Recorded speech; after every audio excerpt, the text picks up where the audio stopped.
2 கொரிந்தியர் 3ஆம் அதிகாரம்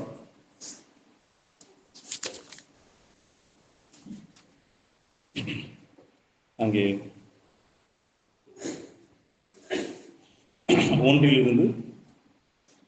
3 வரைக்கும் உள்ள வசனங்களை நாம் எல்லோரும் சேர்ந்து வாசிப்போம். 1, 2, 3 ஆகிய வசனங்களை நாம் எல்லோரும் சேர்ந்து வாசிப்போம். எங்களை நாங்களே மறுபடியும் மெச்சிக்கொள்ள தொடங்குகிறோமோ, அல்லது சிலருக்கு வேண்டியதாக இருக்கிறது போல உங்களுக்கு உபச்சார நிருபங்களை அனுப்பவும், உங்களிடத்தில் உபச்சார நிருபங்களை பெற்றுக்கொள்ளவும் உங்களுக்கு வேண்டியதோ? எங்கள் இருதயங்களில் எழுதப்பட்டும் சகல மனுஷராலும் அறிந்து வாசிக்கப்பட்டும் இருக்கிற எங்கள் நிருபம் நீங்கள் தானே. ஏனெனில் நீங்கள் எங்கள் ஊழியத்தினால் உண்டாகிய கிறிஸ்துவின் நிருபமாய் இருக்கிறீர்கள் என்று வெளியரங்கமாய் இருக்கிறது. அது மையினால் அல்ல, ஜீவனுள்ள தேவனுடைய ஆவியினாலும் கற்பலகைகளில் அல்ல, இருதயங்களாகிய சதைகளான பலகைகளிலும் எழுதப்பட்டிருக்கிறது. இங்கு நாம் பார்க்க வரோம், தெய்வம் நம்மை எவ்வளவு நம்மளை ஒரு உயர்ந்த ஸ்தானத்துல வச்சு பார்த்திருக்கிறார் என்பதில் இந்த வார்த்தைகளை நாம் தியானிப்போம். அந்த பார்க்க நம்மளை பற்றி அப்போஸ்தலனாகிய பவுல், நீங்கள் எங்கள் ஊழியத்தினால் உண்டாகிய கிறிஸ்துவின் நிருபமாய் இருக்கிறீர்கள். ரட்சிக்கப்பட்ட ஒவ்வொரு தேவனுடைய பிள்ளையை பார்த்து சொல்கிறார், நீங்கள் கிறிஸ்துவின் நிருபம். இந்த வார்த்தையை நீங்கள் யோசித்து பார்த்தால் இது நமக்கு எவ்வளவு ஒரு உயர்ந்த ஒரு கணத்தை கற்றுக் கொடுத்திருக்கிறார். அந்த கணத்துக்கு பின்னாடி நமக்கு எவ்வளவு மிகப்பெரிய ஒரு பொறுப்பு இருக்கிறது என்று உணரும் போது, ஒரு பக்கம் அது நமக்கு ஆச்சரியத்திலும் பிரமிப்பிலும் கொண்டு வருகிறது, மறுபக்கம் நம்மளை கூனி குறுக வைக்கிறது. இந்த உயர்ந்த கணத்துக்கு நான் ஏற்றவனாக நான் வாழ்கிறேன். அருமையானவர்களே, கிறிஸ்துவின் நிருபம் என்று சொல்லும் போது இது அப்போஸ்தலனாகிய பவுலுடைய கருத்தாய் மட்டும் இருந்திருந்தால் நம்ம அதிக மதிப்பு, அதாவது நம்ம அது நிச்சயமா அப்போஸ்தலனாகிய பவுல் ஒரு தெய்வ மனுஷர், அவருடைய வார்த்தைக்கு நிச்சயமாக மதிப்பு இருக்கிறது. ஆனால் இந்த பவுலின் பின்பாக தேவ ஆவியானவர் இருந்து கொண்டு எழுதியிருக்கிறார். அப்போ இது பவுல் அப்போஸ்தலன் சொன்ன வார்த்தைகள்ல ஆவியானவர் சொன்ன வார்த்தை. ஆவியானவர்கள் ஆண்டவரே சொன்ன வார்த்தை, தேவனே சொன்ன வார்த்தை என்ன? நீங்கள் ஒவ்வொருவரும் கிறிஸ்துவின் நிருபம். நாம் ஒவ்வொருவரும் கிறிஸ்துவினுடைய நிருபம் என்று நாம் அழைக்கப்படுகிறோம். சாதாரணமாக இது நம்ம நிருபம்னா ஒரு கடிதம். கடிதம்னா இதுல என்ன பெரிய ஒரு கணத்துக்குரியது என்று நினைக்கிறோம். அதைத்தான் நம்ம அந்த வார்த்தைகளை பிட்டு பிட்டு பிட்டு பிட்டு நம்ம உள்ளுக்குள்ள போகும்போதுதான் அந்த நாளம் நம்மை பிரமிக்க வைக்கிறோம். அப்போ ஒரு கடிதம் யார் எழுதுகிறார்கள்? நாம் எழுதுகிறோம். நாம ஒரு கடிதத்தை எழுதுகிறோம். அந்த கடிதத்தில் உள்ள வார்த்தைகள் அனைத்தும் நான் தான் அந்த வார்த்தைகளாக இருக்கிறேன். என் எண்ணத்தை, என்னுடைய விருப்பத்தை, அல்லது என்னுடைய நோக்கங்களை, அல்லது என்னுடைய ஆசைகளை, விருப்பங்களை, அல்லது கோபத்தை, வெறுப்பை, எதுவாக இருந்தாலும் என்னை நான் தான் அந்த வார்த்தையா அந்த நிருபத்தில் போறேன். இப்ப யோசித்து பாருங்க, நிருபம் என்று சொன்னால், நான் நிருபம் என்று சொன்னால் நான் தான் அந்த கடிதம். நானே தான் அந்த, எனக்கு பதிலாக அந்த நிருபம் போகுது. நானே வார்த்தையாக அந்த கடிதத்தில் போகிறேன். அதே போல கிறிஸ்துவின் நிருபம் என்று சொன்னால் நாம் ஒவ்வொருவரும் கிறிஸ்துவின் நிருபம் என்று சொன்னால், கிறிஸ்து எனக்குள் இருந்து, அதாவது கிறிஸ்து தான் நான், கிறிஸ்து என்னிலிருந்து அநேகருக்குள் செல்கிறார். கிறிஸ்து, நான் ஒரு கடிதம் எழுதும் போது நான் என் விருப்பம், என் எண்ணங்களை எல்லாம் வார்த்தைகளாக்கி அந்த கடிதத்தை யாரோ ஒருவருக்கு அனுப்புகிறேன். அந்த வார்த்தையை படிக்கக்கூடிய அவர் அந்த வார்த்தைகளில் இருந்து நான் என்ன சொல்ல விரும்புகிறேன், அல்லது எதை தெரிவிக்க விரும்புகிறேன், எதை அவருக்கு கடத்த விரும்புகிறேன் என்பதை அவர் புரிந்து கொள்கிறார். அதே போல இப்ப கிறிஸ்து ஒவ்வொரு மக்களுக்குள்ள எப்படி சொல்றாருன்னா, ஏன் வழியா, நம்ம வழியா தான் சொல்றாரு. நாம் தான் அவருடைய நிருபம். கிறிஸ்து என்னிலிருந்து தான். அப்போ கிறிஸ்து எப்படி நான் வார்த்தையாக மாறுவது போல கிறிஸ்து நானாக, நீங்களாக, ஒவ்வொருவராக மாறுகிறோம். கிறிஸ்து தான் நாமாக மாற வேண்டும். கிறிஸ்துவின் நிருபம் என்று ஆவியானவர் சொல்ற அர்த்தத்தின் அர்த்தம் என்னவென்றால், நாம் ஒவ்வொருவரும் கிறிஸ்து. கிறிஸ்து தன்னுடைய விருப்பங்களை, தன்னுடைய ஆசைகளை, தன்னுடைய நோக்கங்களை தன்னை அறியாத மக்கள் அறிந்து கொள்வதற்கு அவர் என் மூலமாக அவர்களுக்கு வெளிப்படுகிறார், அவர்களோடு தொடர்பு கொள்கிறார், அல்லது அவர்கள் என் வழியாக அவர்களுக்குள் செல்லுகிறார். இப்ப இந்த கடிதமானது தண்ணீரை விழுந்து விட்டாலோ, கசங்கி விட்டாலோ, அழுக்கு பிடித்து விட்டாலோ, கிழிந்து விட்டாலோ, அந்த வார்த்தைகள் என்ன செய்யாது, போய் சரியாய் செய்யறாங்க. அதே போலதான் இன்று நீங்களும் நானும் கிறிஸ்து நம்மிடத்திலிருந்து சரியாக பிறருக்கு செல்ல வேண்டும். இப்ப நம்ம முதல்ல பார்க்கும்போது இதை ஒட்டி நாம் தியானிக்கும் போது நாம் தான் கிறிஸ்து, கிறிஸ்து தான் நாம். நம்ம ரட்சிக்கப்பட்ட பின்பு தேவன் இவ்விதமாக நம் ஒவ்வொருவரையும் அவரோடு ஒன்றாக்கி இருக்கின்றார். அதைத்தான் யோவான் 17 பார்க்கிறோம். நாம் ஒன்றாய் இருக்கிறது போல அவர்களும் நம்மில் ஒன்றாய் இருக்கும்படி. இந்த நாம் என்று சொல்லும்போது இதுல எத்தனையோ, முதல்ல நான் கிறிஸ்து, அதே போல ரட்சிக்கப்பட்ட ஒவ்வொருவருமே கிறிஸ்து என்று சொல்லும்போது நான் வேறு கிறிஸ்து வேறு அல்ல. அதே போல நான் வேறு, ரட்சிக்கப்பட்ட ஒவ்வொரு சகோதரனும் சகோதரியும் வேறு வேறு அல்ல. இந்த வெளிச்சத்துக்குள்ளாக நாம் கடந்து வரும் பொழுதுதான் நான் என்னுடைய சக விசுவாசியோடு போட்டி போடவோ பொறாமைப்படவோ அல்லது ஏன்னா என் சக விசுவாசிக்கு நான் செய்யக்கூடிய எதுவும் எனக்கே நான் செய்யக்கூடியது. இதை விளக்குவதற்காகத்தான் அப்போஸ்தலனாகிய கிறிஸ்துவுக்கு சபைக்கும் உள்ள பாந்தத்தை விளக்கும் பொழுது அது கணவனுக்கும் மனைவிக்கும் உள்ள உறவு என்று சொல்லுகின்றார். சபை என்றால் நாம் தான். அப்போ கிறிஸ்து நாமும் வேறு வேறு அல்ல. அப்போ நாம வேறு வேறு அல்லன்னு சொல்லும்போது எல்லா விசுவாசிகளும் நாமும் வேறு வேறு அல்ல. இதை நாம் உணர்கின்ற பொழுது நான் போட்டியிட மாட்டேன், பொறாமைப்பட மாட்டேன், அதனால எந்த தீங்கும் இழைக்க மாட்டேன், எந்த விரோதமாக என்ன காரியங்களும் செய்ய மாட்டேன், என் சுயநலத்துக்காக அவர்களை பயன்படுத்த மாட்டேன். ஏனென்றால் நான் வேறு அவர்கள் வேறு அல்ல. எனக்கு நானே தீமை செய்து கொள்ள மாட்டேன். அப்போ இந்த உணர்வு நமக்கு இப்போ வராது. ஏன்னா இன்றைக்கு நாம் சுயம் சார்ந்து இருக்கின்றோம். தெய்வத்தினுடைய ஞானத்தை பெறுகின்ற பொழுது, கர்த்தராகிய இயேசு கிறிஸ்துவினுடைய ஞானத்தை நாம் பெறுகின்ற பொழுது இந்த சுயத்திலிருந்து நான் விடுபட தான் முதல்ல நான் வேறு இயேசு கிறிஸ்து வேறல்ல என்ற புரிதலுக்குள் நாம் வருகிறோம். பின்பு நான் வேறு, ரட்சிக்கப்பட்டவர்கள் வேறல்ல என்ற புரிதலுக்குள் நாம் வருகின்றோம். ஆகவே அருமையானவர்களே, அப்படிப்பட்டவர்கள் மூலமாகத்தான் கிறிஸ்து யாவரோடும் தொடர்பு கொள்கிறார். இப்ப சகோதர பக்சியை பற்றிய ஒரு உயர்ந்த மதிப்பீடு ஏனென்றால் அவர் ஒரு பெரிய ஊழியத்தை செய்தார். பெரிய ஊழியத்தை செய்தது மாத்திரமல்ல, இப்ப நம்ம தராசுல சகாம்பிரது இப்ப தராசுல ஒரு பக்கம் நம்ம யாரை வைக்கிறோம், சகோதர பக்சிங்க வைக்கிறோம். இன்னொரு பக்கம் சகோதரர் டிஜிஎஸ் தினகரனை வைக்கிறோம். ரெண்டு பேருமே பெரிய ஊழியம் செய்தவர்கள். இன்னும் திமோத்தேயு பிரதர் ரெண்டு பேருமே உங்களுக்கு சகோதர பக்சிங்கை பத்தி தெரியாது நீங்க. திமோத்தேயு பிரதர் உங்களுக்கு தெரியாதுன்னு நீங்க, சரி. டிஜிஎஸ் பத்தி ஆனா தெரியும் உங்களுக்கு. மிகப்பெரிய ஊழியம் செய்தவர்கள். இப்ப சகோதரர் பக்சி மூலமாகவும் உதாரணத்துக்கு ஊழியத்தின் மூலமா நிறைய சபைகள் உருவாச்சு. எல்லா சபைகளையும் விட்டு விடுவோம். 2 சபைகள், ஜெகவா ஷம்மா, ஆந்திராவில் ஹெப்ரோன். இதனுடைய சொத்து மதிப்பு என்று உங்களுக்கு தெரியுமா? இதனுடைய சொத்து மதிப்பு தெரியுமா? ஜெகவா ஷம்மாவுடைய சொத்து மதிப்பு எவ்வளவு? 100 கோடியா? 500 கோடியா? ஒரு 10 வருஷத்துக்கு முன்னாடி சொன்னார் 300 கோடினார். 10 வருஷத்துக்கு முன்னாடி ஒரு சகோதரர் சொன்னார். யாருன்னா ஆசீர்வாதம் பெருடைய மகன், இந்த ஷர்மாவா,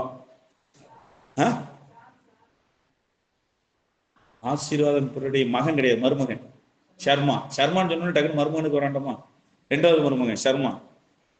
அவர் தான் சொன்னார், இன்றைய தினம் இதுக்கு 300 கோடி பிரதர். 1.25 ஏக்கர் வேணும். ஒரு ஏக்கருக்கு கொஞ்சம் முன்ன பின்ன இருக்குன்னு வச்சுக்கோங்க. இன்றைக்கு 500 கோடி போயிருக்கலாம், 600 கோடி போயிருக்கலாம். இது 1 ஏக்கர். இதை போல நடு மத்தியில தான் எது இருக்கு, ஹெப்ரோன் இருக்கு. அது எத்தனை ஏக்கர்? 7 ஏக்கரோ என்ன சொல்றாங்க. 7 ஏக்கரா அல்லது அதுவும் ஏக்கர், 1 ஏக்கரா, அதுவும் 1 ஏக்கர்னு நினைக்கிறேன். 2 இடத்துல இருக்கு. அப்போ அதனுடைய மதிப்பு எவ்வளவு நீங்க வச்சுக்கோங்க. அதனுடைய மதிப்பு என்னது கூட இருக்கும். இதை விட பல மடங்கு இருக்கும். இதை விட பெரிய ஏரியா, ஜெயஷமாவோட பெரிய ஏரியா. அதுவும் நம்ம ஜெயஷமாங்கிறது நடு மையத்துல கொஞ்சம் இதாயிட்டு. அது ஆந்திராவில் சிட்டியா, சென்டர் ஆஃப் தி சிட்டியில் இருக்கு. அதெல்லாம் மதிப்பு அதிகம். இது 500 கோடினா அதுக்கு கண்டிப்பா 1000 கோடிக்கு மேல போகும். இப்ப சௌரவ் பக்சிக்கு குழந்தை இருக்கா இல்லையா? இருக்கு, இருக்கு, குழந்தை இருக்கு. இப்ப இந்த சொத்து யாருக்கு இருக்கு?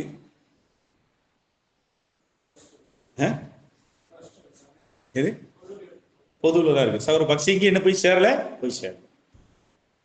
இப்ப டிஜிஎஸ்க்கு எனக்கு தெரிஞ்சு 2 சொத்து. ஒன்று கார்னியா பல்கலைக்கழகம். கார்னியா பல்கலைக்கழகத்தின் மதிப்பும் கிட்டத்தட்ட 1000 கோடிக்கு மேல இருக்கு, 1000 கோடிக்கு மேல இருக்கு. அதுக்கப்புறம் எனக்கு தெரிஞ்சு ஒரு 3 இடத்துல பெரிய பில்டிங் இருக்கு. பீச் ஸ்டேஷன் சென்ட்ரல், அதாவது சென்னையில பீச் ஸ்டேஷனுக்கு எதிர்த்தாப்புல, இதுவும் 10 வருஷத்துக்கு முன்னாடி, அது 100 கோடினாங்க. அந்த ஒரு பெரிய பில்டிங், ஏஸ் அழைக்கிறார் பில்டிங். அதுக்கு கிரீன் வேஸ்ல இன்னொரு பில்டிங் இருக்கு. இப்ப இந்த சொத்துலாம் யாருக்கு? பால் தினகரன் யார்? கரெக்டா சொல்லுங்க. பால் தினகரன் திமுக நீங்க சொல்லுங்க, நீங்க சொல்லுங்க. பால் தினகரன் யார் டிஜிஎஸ்க்கு? சரியா சொல்லுங்க. வளர்ப்பு மகன், தத்தெடுத்த மகன் தான். அவர் ஒரிஜினல் நேர் கிடையாது. அவருக்கு நேரடியாக பிறந்தது ஒரு மகன் மட்டும்தான். அவ இறந்துட்டு ஆக்சிடென்ட்ல. அதுக்கப்புறம் ஒரு தத்தெடுத்த மகன். இன்னைக்கு இவ்வளவு சொத்து ஒரு தத்தெடுத்த மகனுக்கு போயிருக்கு. நேரடியா பிறந்த பக்சிம் பிரதருக்கு மகனுக்கு ஒரு செங்கல் கூட கொடுக்கல. இவ்வளவு பெரிய சொத்துக்கள். இது வந்து நான் சொன்ன 2 சபை தான். இயேசு அழைக்கிறாரோட 10 மடங்கு 100 மடங்கு நம்ம சபைகள் பெரிய இருக்கு. இவ்வளவு சொத்துக்களுக்கும் சௌரவ் பக்சிங்கு அவருடைய மாம்சத்தின் வம்சாவளியினருக்கு ஒரு பிட்டு கூட கிடையாது. அப்போ இப்ப தராசுல யார் மதிப்பு கூட சொல்லுங்க?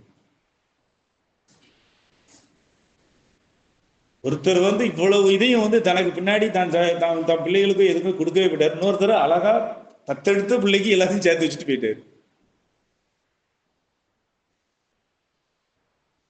அப்ப அவர் சுயத்திலிருந்து விடுபடலை. டிஜிஎஸ் பயன்படுத்தப்பட்ட சுயத்திலிருந்து விடுபடலை. தான் மாம்சம், தான் குடும்பத்திலிருந்து அவர் வெளியே வர முடியல அவளால்.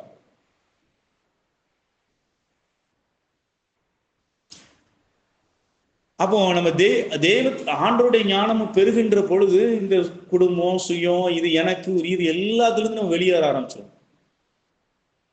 அப்போ நானும் கிறிஸ்துவும் வேறு வேறு என்ற நிலைமைக்கு வருகின்ற பொழுது, அதே சமயத்துல நானும் என் சக விசுவாசிகளும் வேறு வேறு அல்ல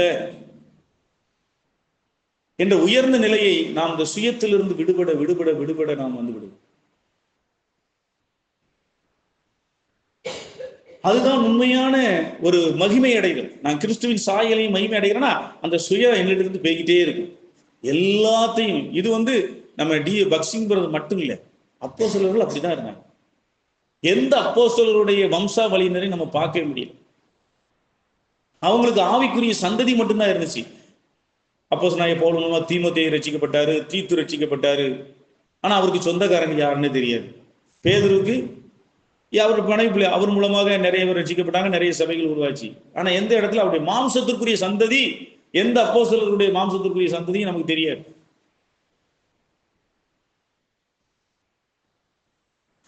அப்போ அருமையானவர்களை, நம்ம கிறிஸ்துவின் நிருபமாக நாம் மாறுகின்ற பொழுது அதுக்கு உண்மையான அர்த்தம் சுயத்திலிருந்து நம்ம முழுமையா வெளியே வரும். இது படிப்படியாக நிகழக்கூடிய ஒரு காரியம். நம்ம எப்படி அப்போ இந்த கிறிஸ்துவினுடைய நிருபம் என்று அவ்விதமாக நாம் கிறிஸ்துவாக மாறுகின்ற பொழுதுதான் தேவன் என்ன செய்ய வேண்டும்? நம்மிலிருந்து அவர் வெளியே வருகின்றார், நம்மிலிருந்து பிறருக்கு கடந்து செல்கின்றார். இப்போ நம்ம அடுத்தது பார்க்கிறோம், கிறிஸ்துவின் நிருபம் என்றால் ஒரு நிருபம், அது எழுதப்பட வேண்டும். இரண்டாவது, அது அனுப்பப்பட வேண்டும். மூன்றாவது, அது வாசிக்கப்பட வேண்டும். இந்த 3 நிறைவேறும் போதுதான் அதனுடைய நோக்கம், அந்த கிறிஸ்து அந்த நிருபம் எழுதப்பட்டதனுடைய நோக்கம் நிறைவேறும். ஒரு நிருபத்தினுடைய நோக்கம் எப்பொழுது நிறைவேறுகிறது என்றால் அது எழுதப்பட வேண்டும், அது அனுப்பப்பட வேண்டும், அது வாசிக்கப்பட வேண்டும். பாருங்கள், இந்த இடத்துல அதுதான் சொல்லப்பட்டிருக்கு. நம்ம வசனம் 2 நாம் பார்க்கிறோம். 2வதுல என்ன எழுதப்பட்டிருக்கு? எங்கள் இருதயங்களில் எழுதப்பட்டும். அப்ப எழுதப்படணும், ஒரு நிருபம் எழுதப்படும். அதுக்கப்புறம் 1வது வசனத்துல நாங்க பாருங்கள், உபச்சார நிருபங்களை அனுப்பவும். ஒரு நிருபம்னா அது அனுப்பப்பட வேண்டும். அதுக்கப்புறம் மறுபடியும் 2வது வசனத்துல, நீங்கள் எங்கள் இருதயங்களில் எழுதப்பட்டும் சகல மனுஷராலும் அறிந்து வாசிக்கப்பட்டும் இருக்கிற, வாசிக்கப்பட வேண்டும். அப்ப எழுதப்படணும், அனுப்பப்படணும், அது வாசிக்கப்படணும். அப்போ இதனுடைய அர்த்தம், அதனுடைய அர்த்தங்கள் மாத்திரமல்ல, அது என்ன செய்யணும், எழுதப்படுறதுக்கு என்ன செய்யணும். இங்க அப்போஸ்தலனாகிய பவுல் சொல்ற முதலாவது எழுதப்படுதல். முதல்ல நாம கிறிஸ்துவின் நிருபம் என்று சொன்னால் நாம் எழுதப்பட வேண்டும். அந்த எழுதப்படுதல் என்றால் என்ன? இங்க சொல்றாரு, ஜீவனுள்ள தேவனுடைய ஆவியினாலும் கற்பலகைகளில் அல்ல, இருதயங்களாகிய சதையான பலகைகளையும் எழுதப்பட்டிருக்கிறது. அப்போ அந்த எழுதுதல் என்பது எங்கே நடக்கிறது? நம்முடைய இருதயத்தில் நடக்கிறது. நான் கிறிஸ்துவின் நிருபமாக வேண்டும் என்றால் என் இருதயத்திலே எழுதப்பட வேண்டும். யார் எழுதணும்? நல்லா கவனிங்க, ஜீவனுள்ள தேவனுடைய ஆவியானவர் எழுத வேண்டும். இருதயத்திலே ஆவியானவர் செய்கின்ற கிரியைகள், அதுதான் என்னை மாற்றுகிறது, என்னை கிறிஸ்துவின் நிருபமாக உருவாக்குகிறது.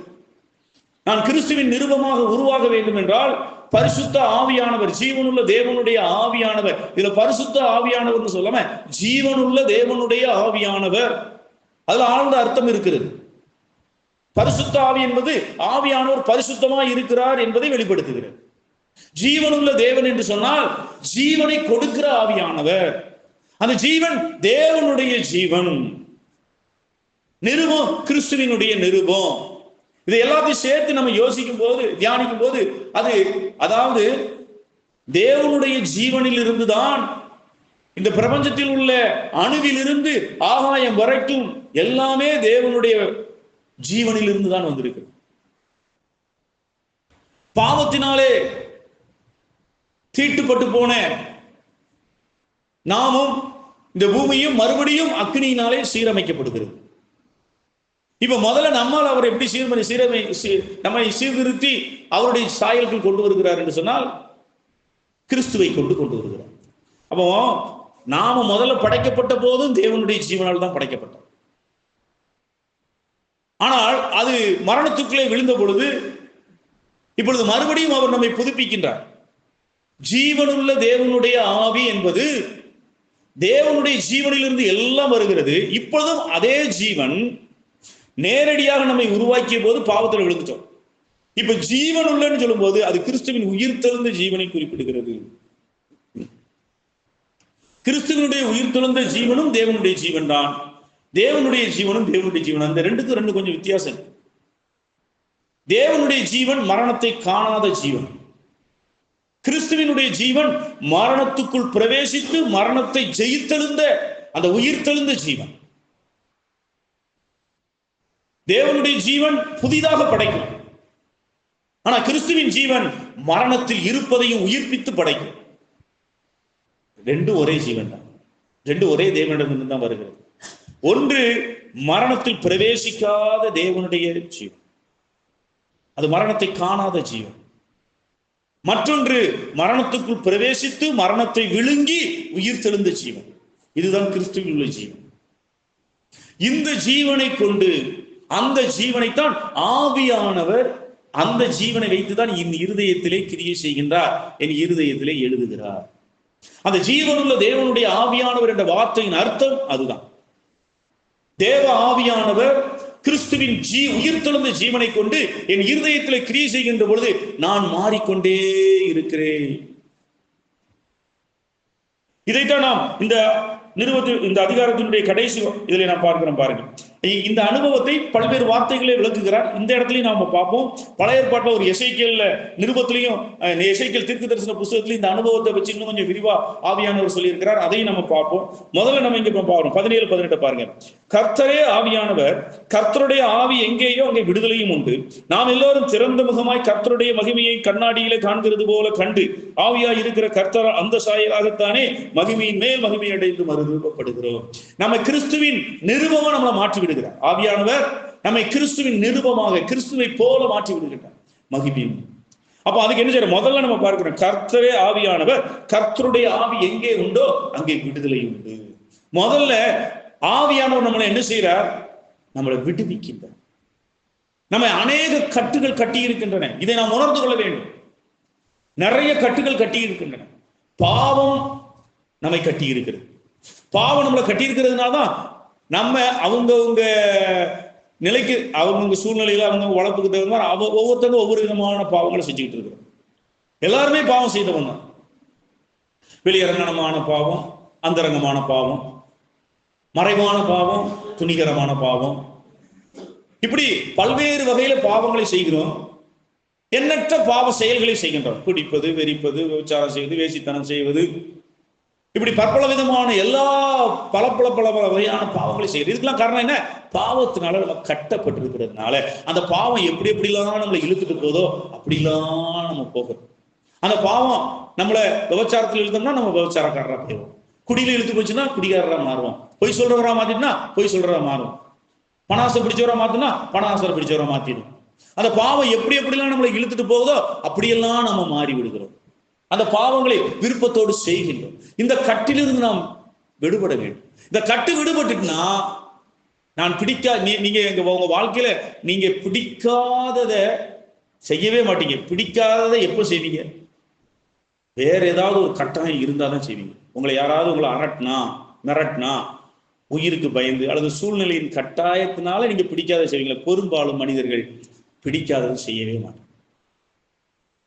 அப்போ பாவத்தை பிடிக்காத நிலைக்கு நம்ம முதல்ல ஆவியானவர் கொண்டு வர்றார். முதல்ல பாவத்திலிருந்து விடுபடணும்னா அந்த பாவத்தை நாம் வெறுக்கணும். இன்னைக்கு நம்ம பாவத்திலிருந்து விடுபடாததுக்காக அந்த பாவத்தை நம்ம விரும்புறோம். அது எந்த பாவமா இருக்கலாம். அந்த பாவத்தை விரும்பும் போது ஆவியானவர் நமக்கு விடுதலை கொடுக்குறாங்க. அப்போ அந்த பாவத்திலிருந்து விருப்பத்தை மாத்துறதுக்கு அந்த பாவ கட்டிலிருந்து ஆவியானவர் என்னை கத்தரிச்சு என்னை விடுவிக்க.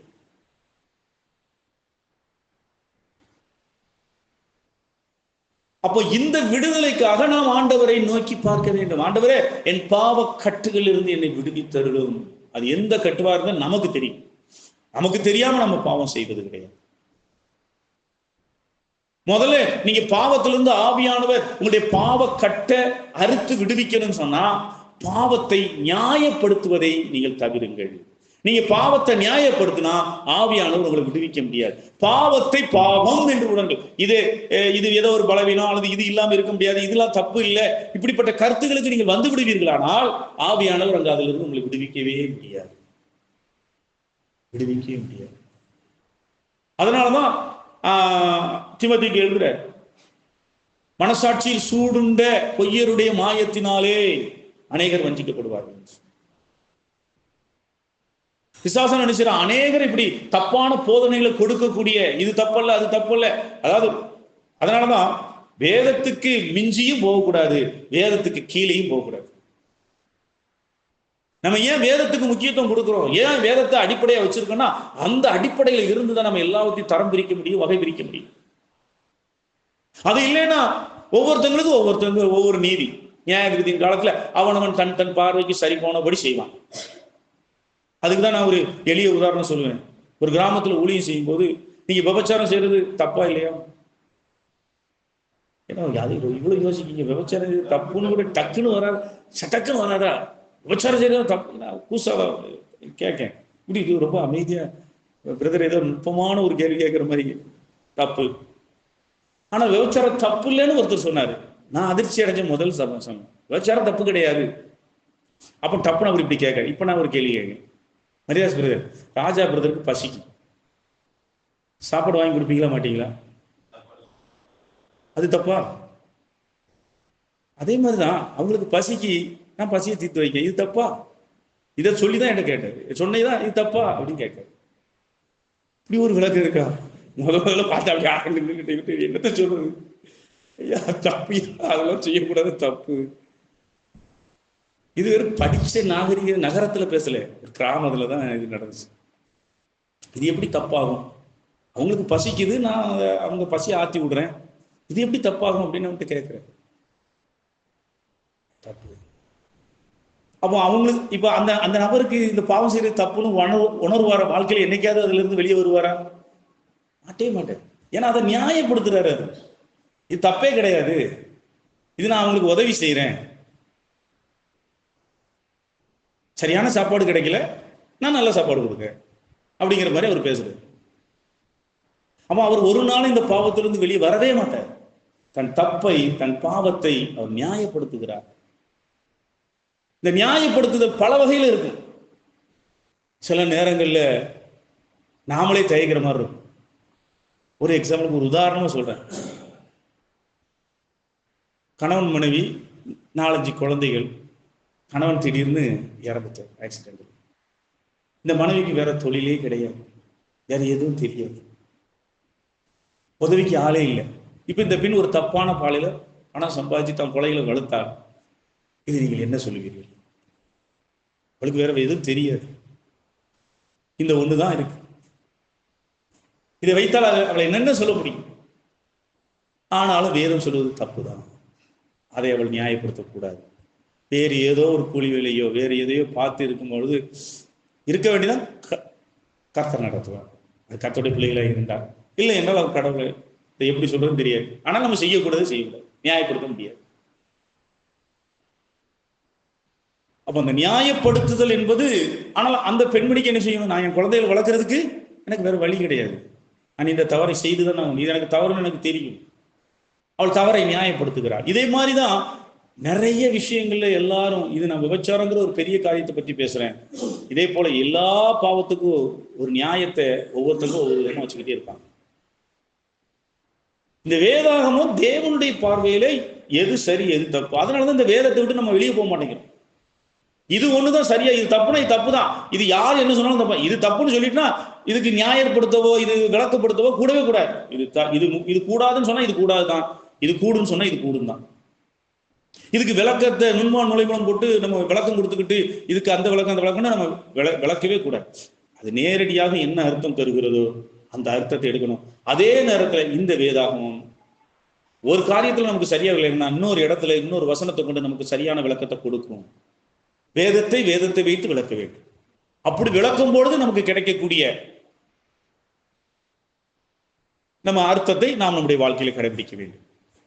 அப்போ முதல்ல பாவத்திலிருந்து பரிசுத்த ஆவியானவர் என்னை விடுவிக்கணும்னு சொன்னா நான் முதல்ல அதை நியாயப்படுத்தக்கூடாது. இரண்டாவது, ஆண்டவர் என்னை விடுவிக்க முடியும் என்று சொல்லி நாம் ஆண்டவரை நோக்கி கூப்பிடும் போது ஆவியானவர் என் பாவ கட்டுகளை இருந்து என்னை விடுவிக்கணும். பாவத்தின் கட்டு, மாம்சத்தின் கட்டு, உலகத்தின் கட்டு, சுயத்தின் கட்டு, பிசாசின் கட்டு, இது ஒவ்வொன்றுக்கு பின்னாடி நிறைய பிரிவுகள் இருந்து கொண்டே இருக்கிறது. வறுமை, தரித்திரம், எல்லாமே பல வகையான கட்டுகள் இருக்கின்றன. இந்த கட்டுகள் நம்மை தேவனுடைய சாயல்ல மாறாதபடிக்கு என்னை தடுக்கின்றது. அப்ப இந்த கட்டுகள்ல இருந்து என்னை முதல்ல விடுவிக்கணும். என்னை எதெல்லாம் கட்டி இருக்கிறோம்? வறுமை, தரித்திரம், வருமானம். அதனாலதான் ரட்சிக்கப்பட்ட உடனேயே ஆவியானவர் நமக்கு வந்திருக்கு, நமக்கு ஞானம் பெற்றிருக்குன்னு சொன்ன உடனேயே நம்ம யோசிக்கணும், நான் வாழ்வதற்கான வருமானம் எனக்கு போதுமானதா? யோசிக்கணும். என்ன செய்யணும்? இதெல்லாம் எதுக்கு சொல்றேன்னு சொன்னா, இன்னைக்கு இந்த வருமானம் இல்லாமத்தான், சரிவர இல்லாமத்தான் அநேகர் ரொம்ப சிக்கல்ல மாட்டிக்கிடுவாங்க, ரொம்ப சிக்கல்ல மாட்டுவாங்க. அப்ப ஆண்டவர் இந்த காரியத்துல எனக்கு ரொம்ப உறுதியாக சொல்லுகின்றார். ஒரு மனிதனை ரட்சிக்கும் போது அடுத்து அவன் வேறு யார் தெய்வம் இல்லாமல் அவன் கையின் பிரயாசத்திலே அவன் வாழ்வதற்கு ஏதுவாக அவனை கொண்டு வருவார். அந்த நேரத்தில் அவனுக்கு அற்புதம் நடக்கும், அற்புதமான காரியங்கள் நடக்கும். அத நம்ம ஆண்டவர்கிட்ட பிடிச்சுக்கிடணும். ஆண்டவர் நமக்கு தரும்போது பிடிச்சுக்கிடணும்.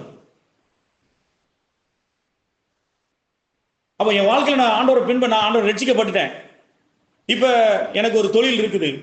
யோசிக்கணும், என் வருமானம் எவ்வளவு, என் தேவை எவ்வளவு, இந்த வருமானத்துக்குள்ள நான் வாழ்ந்து விட முடியுமா? ஒண்ணு, என் வருமானத்துக்கு தக்கவாறு எனக்கு குறிச்சுக்கணும், ஆனா ரொம்பவும் குறுக்க முடியாது, அத்தியாவசிய தேவைகள் ரொம்பவும் இருக்க முடியாது. அப்படின்னா என் வருமானத்தை கூட்டணும். இந்த யோசனையை இரவு பகலாக நம்ம சிந்திச்சு ஆண்டவர் நோக்கி கூப்பிடும் போது ஆண்டவர் நமக்கு அந்த பேலன்ஸ், என் வருமானத்துக்கு தக்க ஒரு வாழ்க்கை அல்லது என் வாழ்க்கைக்கு தக்க வருமானத்தை கொண்டு இருக்கக்கூடிய சூழ்நிலை கொண்டு வந்து நிப்பாட்டிடுவார். அப்போ நீங்க அந்த தரித்திரம் கட்டு உங்களுக்கு வரவே வராது. ஏன்னா உங்க வருமானத்தில் நீங்க வாழ முடியும். உங்க தேவைக்காக நீங்க யாரையும் சார்ந்திருக்க வேண்டியதில்லை. அப்போ இந்த ஞானத்துக்குள்ள நம்ம வந்துவிட வேண்டும். அந்த வறுமை என்ற கட்டு, தரித்திரம் என்ற கட்டு, கடன் என்ற கட்டுகள்ல இருந்து நம்ம விடுதலை பெறணும்னா அந்த அதைத்தான் நம்ம யோசிக்கணும், அதுக்கு என்ன செய்யணும் அப்படின்னு. இதுல இது நிறைய போகும். ஒவ்வொரு குடும்பத்துல ஒவ்வொரு விதமான சூழ்நிலை இருக்கும். அந்த ஒவ்வொரு குடும்பத்துக்கும் ஆவியானவர் நமக்கு ஆலோசனை தருவார். அவரை பற்றி பிடித்து கொண்டு, என் நிலைமை இது, நான் என்ன செய்யணும், நான் என்ன மாதிரி நடந்து கொள்ளணும் அப்படின்னு சொல்லி நடக்க ஆரம்பிக்கும். இதே போலதான் எல்லா வகையும். அப்போ முதல்ல நான் விடுதலை அடையும். என்னை எதுவும் கட்டி இருக்கக்கூடாது. நான் ஒரு சுதந்திர பறவையாக கிறிஸ்துவோடு உன்னதத்திலே சிறகடித்து கூட பறக்கக்கூடிய ஒரு சுதந்திர பறவையாக நான் இருக்க வேண்டும். நான் இருக்க வேண்டும். எதனாலும் நான் கட்டப்பட்டிருக்க கூடாது. பாவம் கட்டியிருக்க கூடாது, உலகம் கட்டியிருக்க கூடாது. உலகம் சிலுவையில் அறையப்படணும், மாம்சம் சிலுவையில் அறையப்படணும், சுயம் சிலுவையில் அறையப்படணும். நம்ம இது ஒவ்வொன்றும் அறையப்பட என் கட்டுகள் இருந்து நான் விடுபட்டுக்கிட்டே இருக்கேன். அடுத்ததாக என்ன செய்யறாரு? நாம் எல்லோரும் திறந்த முகமாய் கர்த்தருடைய மகிமையை கண்ணாடியில காண்கிறது போல கண்டு. கர்த்தருடைய மகிமையை கண்ணாடியில காண்கிறது. அந்த கண்ணாடி இந்த வேதாகமம் என்ற கண்ணாடி. இந்த வேதாகமம் என்ற கண்ணாடியில கர்த்தருடைய மகிமையை நம்ம பார்க்கிறோம். கர்த்தருடைய மகிமை இந்த வேதாகமத்துல நிறைய விஷயங்கள் சொல்லப்பட்டிருக்கு. தேவன் யார், கர்த்தரா இயேசு கிறிஸ்து யார், அவருடைய மகிமை என்ன, எல்லாவற்றையும் இருக்கிறது. பாவத்தை பற்றி இருக்கிறது, இந்த உலகத்தை பற்றி இருக்கிறது, எல்லாத்த பற்றி இந்த வேதாகம் இருக்கிறது. இதுல கர்த்தர் எப்படிப்பட்டவர், கர்த்தருடைய சாயல் என்னது, கர்த்தருடைய சுவாபம் என்னது, கர்த்தருக்கு பிரியமானது என்னது, கர்த்தருக்கு பிரியமில்லாதது என்னது, அவருடைய நோக்கம் என்ன, அவருடைய திட்டம் என்ன, எல்லாவற்றையும் இந்த வார்த்தை என்னும் கண்ணாடிகள் இருந்து நாம் பார்க்கலாம். நம்ம அந்த கட்டுகளிலிருந்து விடுபட ஆவியானவர் அந்த வேதத்திலிருந்து நம்ம கர்த்தரை பத்தி அப்படி நமக்கு வெளிப்பாடு கொடுத்துக்கிட்டே இருப்பார். இயேசு எப்படிப்பட்டவர், இயேசுக்கு என்ன பிடிக்கும், என்ன பிடிக்காது, என்ன செய்யணும், என்ன செய்யக்கூடாது, அப்படி அந்த வேதத்திலிருந்து அவரை பற்றி, இயேசு கிறிஸ்து வாழ்க்கை வரலாறு இருக்கிறது. பழைய ஏற்பாட்டுல வார்த்தைகளே தெய்வத்தை, ஆண்டவரை பற்றி, தேவனை பற்றி அநேக காரியங்கள் இருக்கின்றன. அவைகளெல்லாம் நமக்கு கற்றுக் கொடுத்துக்கிட்டே இருப்பார். பரிசுத்தவான்களுடைய வாழ்க்கையில் இருந்து அதை நம்ம கற்றுக்கொண்டு நாம மாறணும். அது நம்முடைய சுவாபமாக, அது நமக்குரிய சுவாபமாக மாற வேண்டும். நான் மாற வேண்டும். அப்போ ஆவியானவர் முதல்ல விடுவிக்கின்றார். அடுத்து கர்த்தருடைய மகிமை இந்த வேதாகமத்துல காமிக்கிறார். அதுக்கப்புறம் அந்த சாயலாகத்தானே என்னை மறுரூபப்படுத்துகிறார்.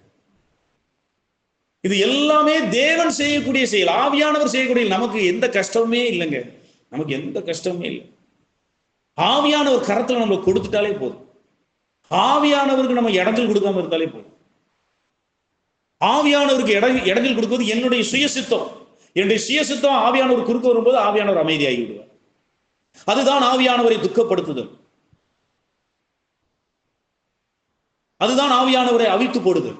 உங்க சித்தத்தை கொண்டு அவர் நம்மிடத்துல செயலாற்றுகிற அந்த செயலை நீங்க குறுக்க கட்ட போடும் போது, இந்த குறுக்க கட்டை நீங்க உங்க சுய சித்தத்திலிருந்து போடலாம், உங்க மனைவிக்காக போடலாம், உங்க பிள்ளைகளுக்காக போடலாம், உங்க நண்பர்களுக்காக போடலாம். ஆவியானவருக்கு குறுக்க நீங்க போகவே கூடாது. ஆவியானவருக்கு நீங்க குறுக்க போடும்போது அவர் துக்கப்படுகிறார், அவர் அவித்து போடப்படுகிறார். அதன் விளைவு நாம் ஆண்டவருக்குள்ளே பலவீனம் அடைகின்றது. அவருக்கு நம்ம முழுமையா கையளிச்சிட்டோம்னா, அவர் ஆவியானவர் நமக்கு வெளிப்படுத்துறதுக்கு முழுமையா நம்மளை கையளிச்சிட்டோம்னா, அப்ப சொல்ல 100 சொல்றான், நான் ஒருவனை போகிறான், போகிறான், வா என்றால் வருகிறான்.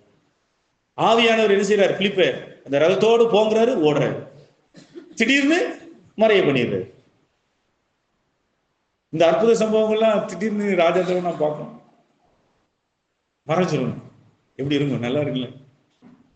இப்படி ராஜா மறைஞ்சிட்டா இன்னும் அடுத்து ராஜா சொன்னதை எல்லாருமே கேட்க ஆரம்பிச்சிடும்.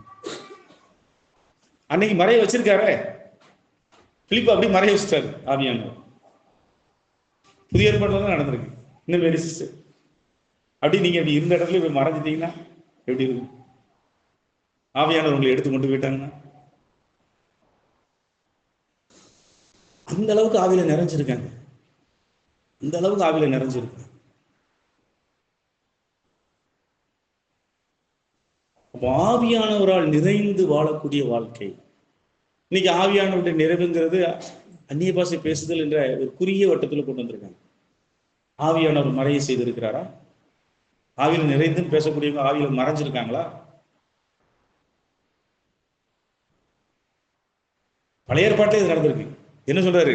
ஒரு ஓபேத்தியேதன் சொல்றாருல, என்ன சொல்ற? ஓபேத்தியேதன் ஏதோங்கிற மாதிரி தானே வரும், விலைக்கா எலியாவின் நாட்கள் ஒரு ஒரு தேவன் வந்து ஐயா ஒன்னையும் ஆவியானவர் கொண்டு போயிட்டாருன்னா என்னையும் அவர் கொண்டுருவாரு, உங்களுக்கு ஆவியானவர் ஐயா கொண்டு போயிடுவாரு அப்படின்னு. அவன் ஆவியானவர் என்ன செஞ்சாரு, திடீர்னு அவங்களை எடுத்துட்டு போயிடுறாரு. யோவான ஆவியானவர் எடுத்துட்டு பரவத்துக்கு கொண்டு போகிறார். எவ்வளவு மேன்மையான அனுபவம், எவ்வளவு பெரிய அற்புதமான அனுபவம்.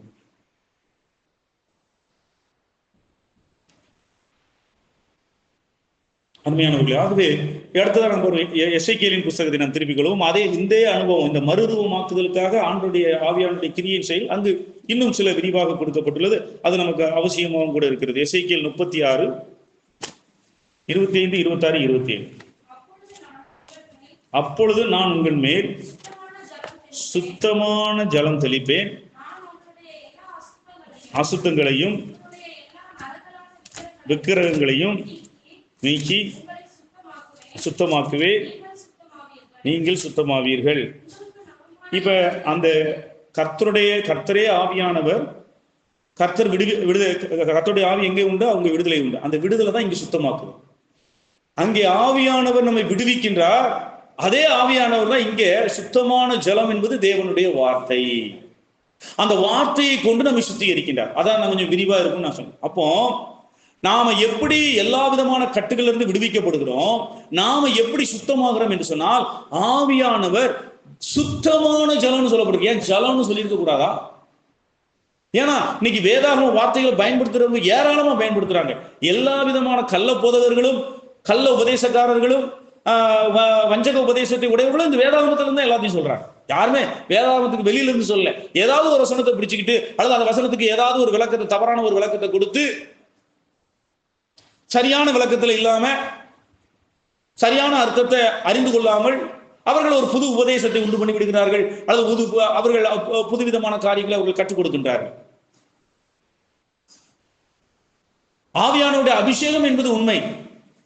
ஆனா அந்த அபிஷேகத்தை மணிப்பரிசுல இறக்குறதுங்கிறது உண்மையா? அபிஷேகத்தை தான் சொன்னாங்க. மணிப்பரிசுல எப்படி அபிஷேகத்தை இறக்க முடியும்? உயிர் இல்லாத பொருள் மீது எப்படி அபிஷேகம் இறங்க முடியும்? உயிருள்ள பொருள் இருந்தாலும் கழுதை மேல அபிஷேகம் இறங்குமா? கழுதை பேசதான் வச்சாரு, கழுதை மேல அபிஷேகம் இறங்கு. மிருகத்தின் மீது அபிஷேகம் இறங்குமா? அபிஷேகம் நமக்குரியது, தேவ பிள்ளைகளுக்குரியது. இன்னைக்கு மணிப்பரிசு மேல இறக்குறாங்க, கைக்குட்டை மேல இறக்குறாங்க, எண்ணெயின் மீது இறக்குறாங்க. என்னக்கா வார்த்தை வலிக்குதா? அப்போ அபிஷேகங்கிற வார்த்தை இருக்குது. ஆனா அந்த வார்த்தையை வச்சுக்கிட்டு இன்னைக்கு தப்பான காரியங்களை செய்துக்கிட்டே போறாங்க.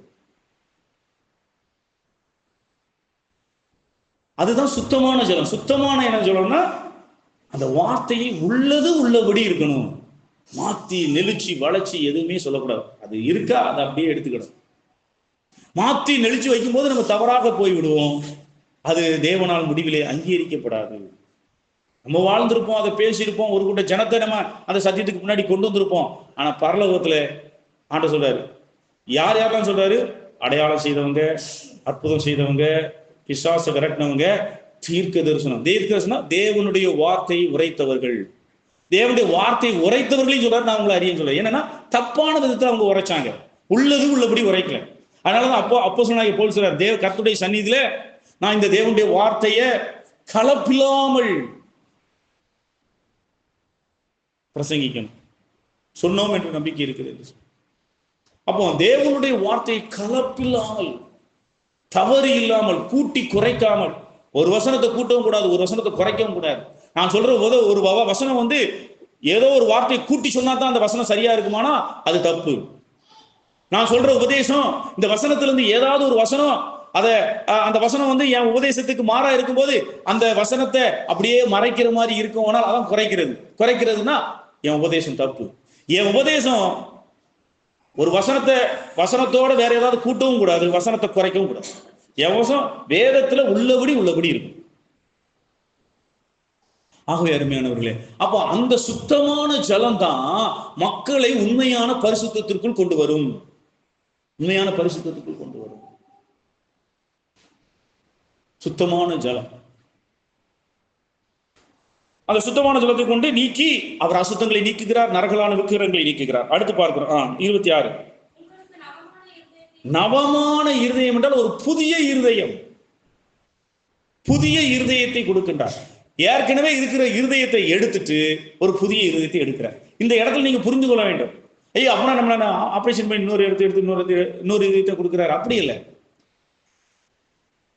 இதே பூமி இதே வானம் அக்னிக்குள்ள போகுது, அப்படி புதிய வானம் புதிய பூமியா மாறுது.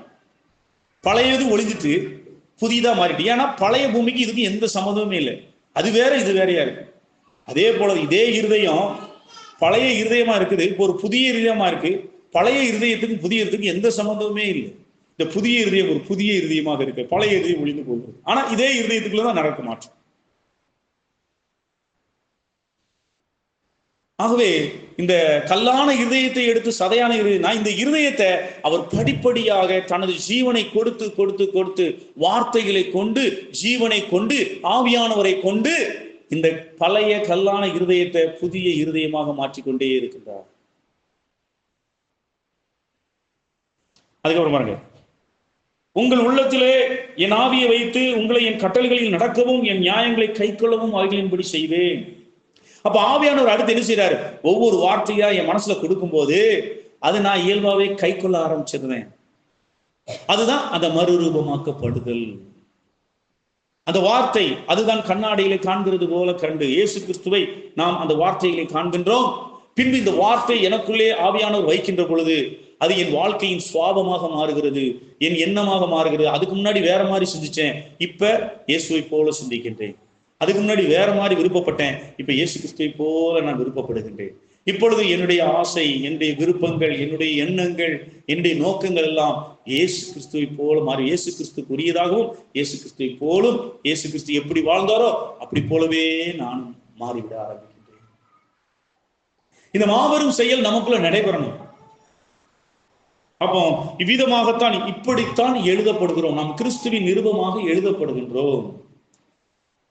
அருமையானவர்களே, இந்த எழுதப்படுதல் நமக்குள்ள என்ன நடைபெறுகிறது? நாம இதை பற்றி எவ்வளவு கரிசனை உள்ளவர்களாக இருக்கிறோம். நமக்கு இந்த வாழ்க்கையின் கஷ்டங்கள் நமக்கு பெரிதாக இருக்கு. இதெல்லாம் முதற்கட்டத்துல வந்து விட வேண்டியது. அதனாலதான் நம்ம ரட்சிக்கப்பட்ட உடனே ஒரு சரியான சத்தியமுள்ள சபையில ஐக்கியப்படுவதும், நம்ம வாழ்க்கையில நான் ஏற்கனவே சொல்றபடி யாரையும் சாராம கிறிஸ்துவ மட்டும் சார்ந்து கொள்ற மாதிரி ஒரு வாழ்க்கையை அமைத்துக் கொள்வது. இதுக்குதான் நம்ம ஞானம் வேணும். அதை முதல்ல ஸ்டடி பண்ணிக்கணும். ஸ்டடி பண்ணிட்டோம்னா அதுக்கப்புறம் இந்த கிறிஸ்துவோட எனக்கு நியமித்த இடம் கர்த்தர் இந்த சரியான சத்தியமுள்ள சபையில நான் எந்த இடத்துல ஐக்கியப்படும், அந்த இடத்துல ஐக்கியப்பட்டு இந்த சபையில எனக்கான பொறுப்பு என்ன, இதெல்லாம் நீங்க ரட்சிக்கப்பட்டு 1-2 வருஷங்களுக்குள்ளாக நடந்துவிட வேண்டும். ஆனால் நம்ம இன்னும் எத்தனை பேர் இத்தனை வருஷங்களாகியும் அறியாமலே எத்தனை பேர் வாழ்ந்து கொண்டிருக்கிறார். வந்த உடனேயே இந்த சபை எனக்கு கர்த்தர் கொடுத்த சபை, இந்த இடத்துல எனக்கு இந்த சபையில இந்த பொறுப்பு, இந்த இடத்துல கர்த்தர் என்ன வச்சிருக்கிறாரு, இந்த இடத்துல இருந்து நான் வளர்ந்து கொண்டே போய் செயல்பட்டு கொண்டே இருக்க வேண்டும்.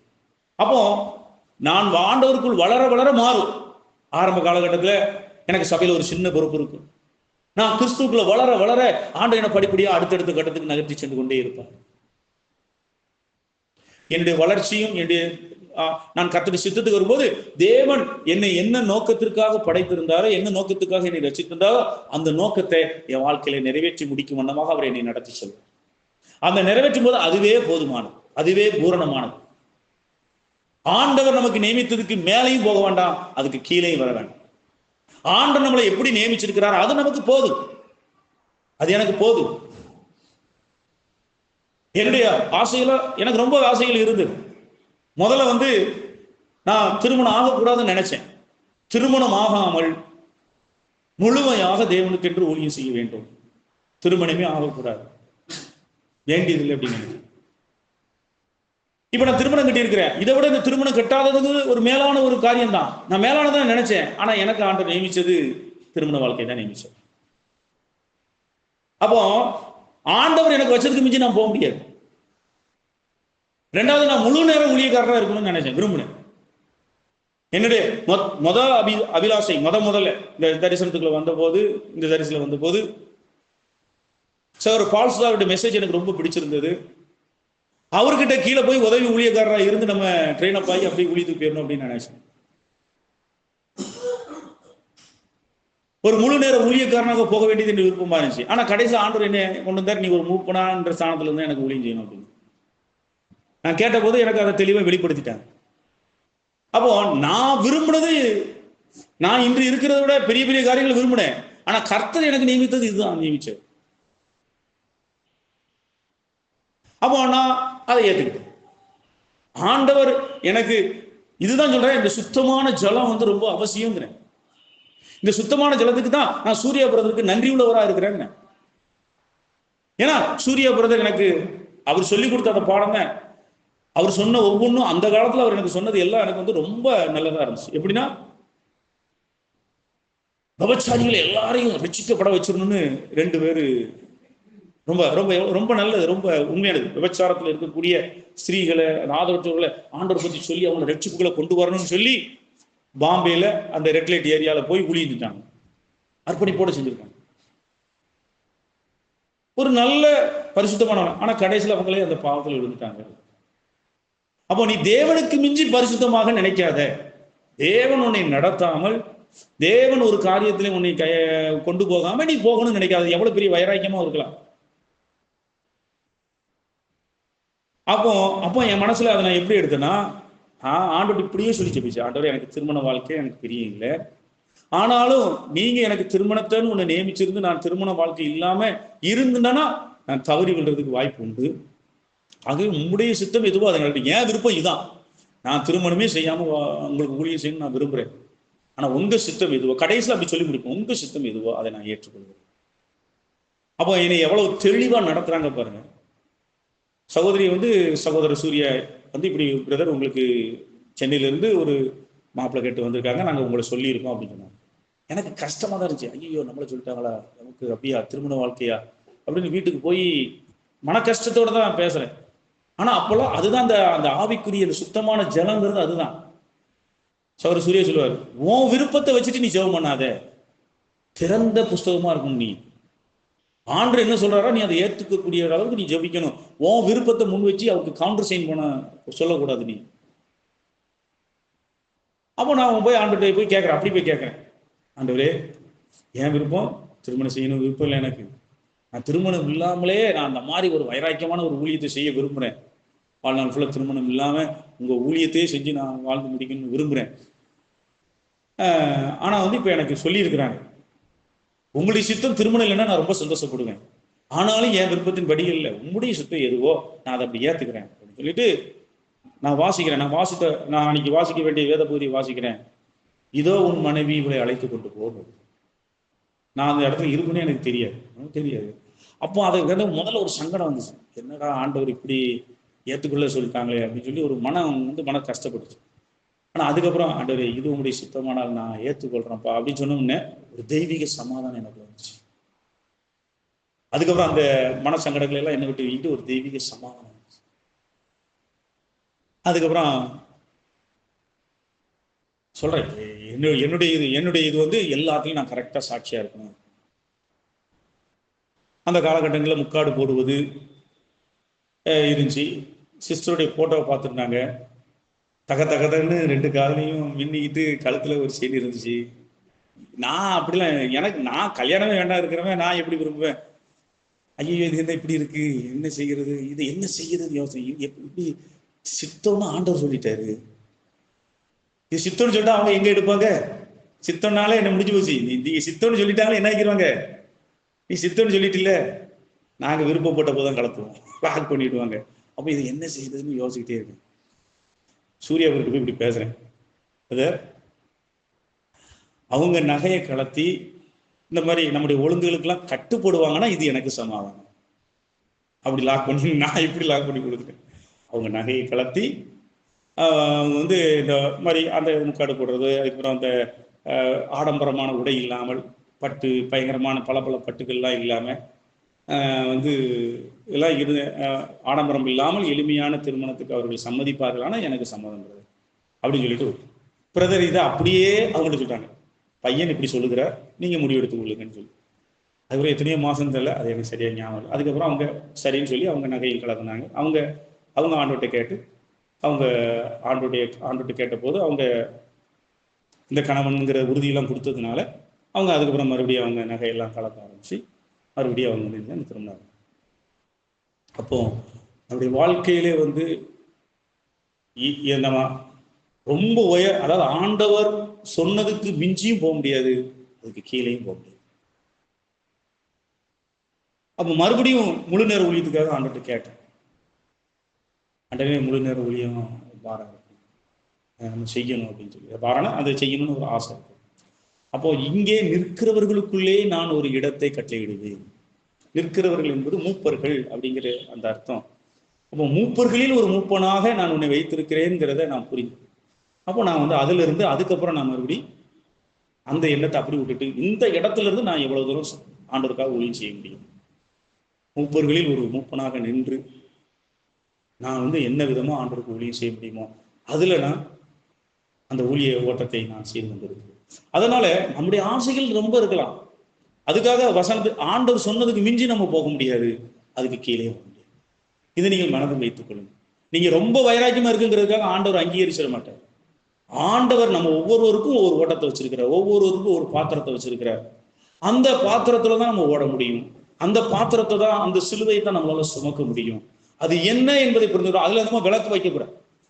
விளக்கு வைக்காம ஆண்டவர் என்ன சொல்றாரோ அதை அப்படியே கேட்டு அப்படி போய்கிட்டே இருக்கும். இப்போ இவ்விதமாகத்தான் அப்போ இவ்விதமாக எழுதப்படுது. அதுக்கப்புறம் அனுப்பப்படணும். அனுப்பப்படுறது ஏசாயா தீர்க்கதரிசி புத்தகம் 6ஆம் அதிகாரம் 8வது வசனம். ஏசாயா 6:8.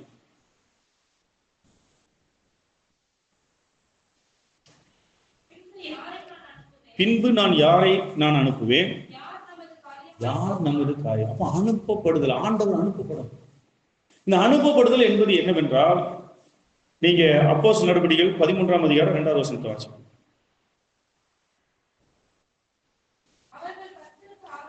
செய்து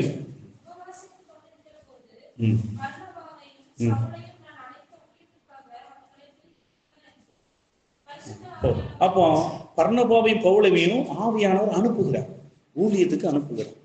இந்த அனுப்பப்படுதல் என்பது நமக்கான ஊழியம். ஒவ்வொரு விசுவாசிக்கும் ஒவ்வொரு விதமான ஊழியம் கண்டிப்பாக இருக்கிறது. ஊழியம் இல்லாத விசுவாசி இல்லை. ஏதோ சபை சார்ந்த ஊழியம் இருக்கிறது, சபை சார்ந்த ஊழியம் இருக்கிறது. அந்த ஊழியத்தோடு நாம் தேவனுடைய வசனத்தை கொடுக்கக்கூடியவர்களாக இருக்கிறோம். சமையல் வேலை செய்து கொண்டும் கொடுக்கலாம், அன்பின் விருந்து பரிமாறிக்கொண்டும் கொடுக்கலாம், இந்த பாய்களை விரித்து கொண்டும் நீங்கள் கொடுக்கலாம், தூத்து கொண்டும் துடைத்து கொண்டும் கொடுக்கலாம். எல்லாம் எந்த வேலையில இருக்கிறீங்களோ அந்த வேலையிலிருந்து ஆண்டு வசனத்தை அதன் அடிப்படையில் கொடுத்துக்கிட்டே இருக்கு. எப்படி கொடுக்க முடியும்? சபையில உங்களுக்கு வந்து தூத்து பெருக்கி பாய் விரிக்கிறது உங்களுக்கு பொறுப்பு, நீங்க வச்சுக்கோங்க. இதை செய்யறதுக்கு சில சகோதரர்கள் வருவார்கள். இப்ப சின்ன சபையா இருக்கா ஒரு 2 பேர் விரிச்சு அந்த பொறுப்பை ஒருத்தர் எடுத்துக்கிடும் போது அவங்க எல்லாரும் அந்த சகோதரர்களா அந்த கூட்டம் நடக்கிறதுக்கு முன்னாடி வந்து கூட்டி பெருக்கி பெரிச்சுட்டு அப்படி வர்றவங்க என்ன செய்யணும்? எல்லாரும் சேர்ந்து இருந்து ஜெபிக்கணும். அவங்களுக்குள்ள தங்களுடைய ஆன்மீக அனுபவங்களையும் ஆண்டுடைய வார்த்தைகளையும் பகிர்ந்து கொள்ளணும். அப்போ அந்த வேலையை செய்யும்போது கொடுக்கும்போது இது பண்றோம். நம்ம பணிவாக செய்ய வேண்டும், அன்போடு செய்ய வேண்டும், கரெக்டான நேரத்தில் செய்து முடிக்க வேண்டும். அப்போ இவ்விதமாக நம்ம எந்த ஊழியம் செய்தாலும் அங்கு வரக்கூடியவர்களோடு தேவனுடைய வார்த்தையை கொடுத்து அங்கு அவர்களை கர்த்தருக்குள் கட்டியெழுப்பக்கூடியதான வேலையை தான் நம்முடைய அனுபவங்களை, தெய்வீக அனுபவங்களை அவர்களுக்கு சொல்லி அவர்களோடு சேர்ந்து ஜெபித்து எந்த ஊழியத்தை ஜெபத்தோடு வசனத்தோடு செய்து கொண்டே.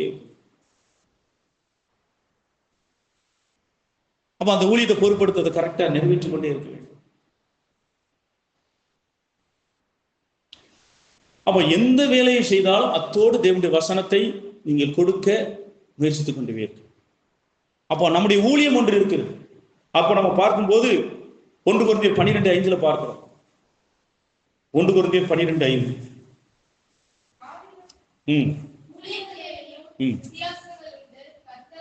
அப்போ சபையில, அதாவது அந்த சரீரமா, அந்த சபை கர்த்தருடைய சரீரம், சரீரத்துல ஒவ்வொரு உறுப்புகளுக்கும் ஒவ்வொரு ஊழியங்கள், ஊழியங்கள் வித்தியாசம் இருக்கு. ஆனா எல்லாத்துக்கும் ஊழியம், ஒவ்வொரு அவயவத்துக்கும் ஊழியம். அந்த ஊழியத்தை அவர்கள் நிறைவேற்ற வேண்டும். ஊழியம் இல்லாத உறுப்பு கிடையாது. அதாவது வேலை இல்லாத உறுப்பு கிடையாது, ஊழியம் இல்லாத விசுவாசி கிடையாது. அந்த ஊழியத்துக்கு சில ஊழியங்களுக்கு வரம் தேவை, சில ஊழியங்களுக்கு வரம் தேவையில்லை. அதனாலதான் அந்த அதிகாரத்தின் கடைசியில வரும்போது அப்போஸ்தலர் ஊழியத்தையும் தீர்க்கதரிசி ஊழியத்தையும் அதுக்கப்புறம் ஆளுகைகளையும் அதுக்கப்புறம் ஏற்படுத்தினார், வரங்களையும் ஆளுகைகளையும் ஏற்படுத்தினார் என்று இருக்கிறது. அப்ப ஒவ்வொரு சில ஊழியங்களுக்கு தேவன் நம்மை ஒரு சில ஊழியத்துக்கு அழைத்திருப்பார் என்று சொன்னால் அதற்கு தேவனுடைய பரிசுத்த வரம் கொடுக்கப்படும். சில ஊழியங்களுக்கு வரமே தேவையில்லை, நம்ம இயல்பா செய்யலாம். ஆனால் நாம் கர்த்தருடைய ஊழியத்தை நாம் செய்ய வேண்டும். அப்போதான் அந்த கர்த்தருடைய ஊழியத்தை செய்யறது தான் அனுப்பப்படுதல். அந்த எந்த ஊழியத்துக்காக கர்த்தர் உங்களை தெரிந்திருக்கிறாரோ அந்த ஊழியத்துக்குள்ள போகும்போதுதான் உங்கள்கிட்ட இருந்து அநேகர் தொட முடியும். நீங்க நிறைய பேர் இடம் மாறி இருக்கிறதுனாலதான் பிரச்சனை. கொஞ்சம் யோசித்து பாருங்க, இந்த சரீரத்துல கால் இருக்க வேண்டிய இடத்துல கையும், கை இருக்க வேண்டிய இடத்துல காலும் அப்படி மாறி மாறி இருந்துச்சுன்னா செயல்பட முடியுமா அந்த செயல்பாடு? அப்போ எனக்கான ஊழியம், நீங்க உங்க ஊழியத்தை சிறப்பாக செய்து முடிக்க வேண்டும் என்று சொன்னால் கர்த்தர் உங்களுக்கு என்ன ஊழியத்தை கொடுத்திருக்கிறாருங்கிறத அதை அறிந்து கொண்டு அந்த ஊழியம் அதுதான் அனுப்பப்படுது. அந்த ஊழியத்தை, இந்த ஊழியத்தை நீ எனக்காக செய் என்று ஆண்டவர் உங்களோடு பேசணும். சபை அதை அங்கீகரிக்கணும்.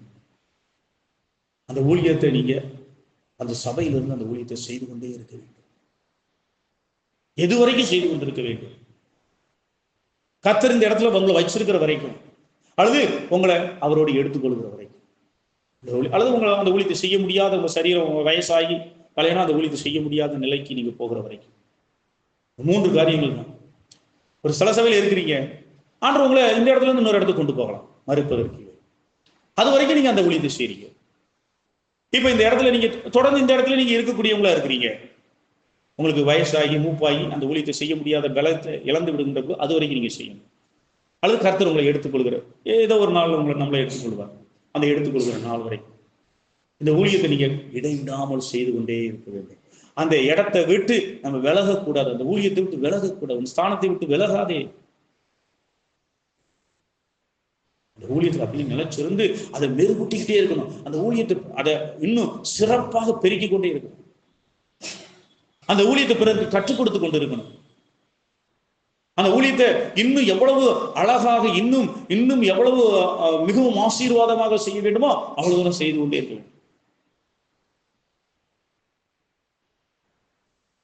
அப்ப இதுதான் என் ஊழியம், நான் இதை இன்னும் எவ்வளவு சிறப்பா செய்யறது, இன்னும் இந்த சபையின் பக்தி விருத்திக்கு ஏதோ நான் இதை என்ன என்ன எப்படி நம்ம அழகாக செய்வோம். அது ஒவ்வொரு விசுவாசியும் உங்க ஊழியத்தை தெரிந்து கொள்ளுங்க. நீங்க அப்படின்னா தான் நீங்க அவரால் அனுப்பப்படுறீங்கன்னு இருக்கு. நீங்க நிருபமா எழுதப்படணும், 2வது அனுப்பப்படணும், 3வது நீங்க வாசிக்கப்படணும். உங்களால் அநேகர் பயன் பெற வேண்டும். 2 கொரிந்தியர் 2ஆம் அதிகாரம் 14வது வசனம். கிறிஸ்துவுக்குள் கண்ணி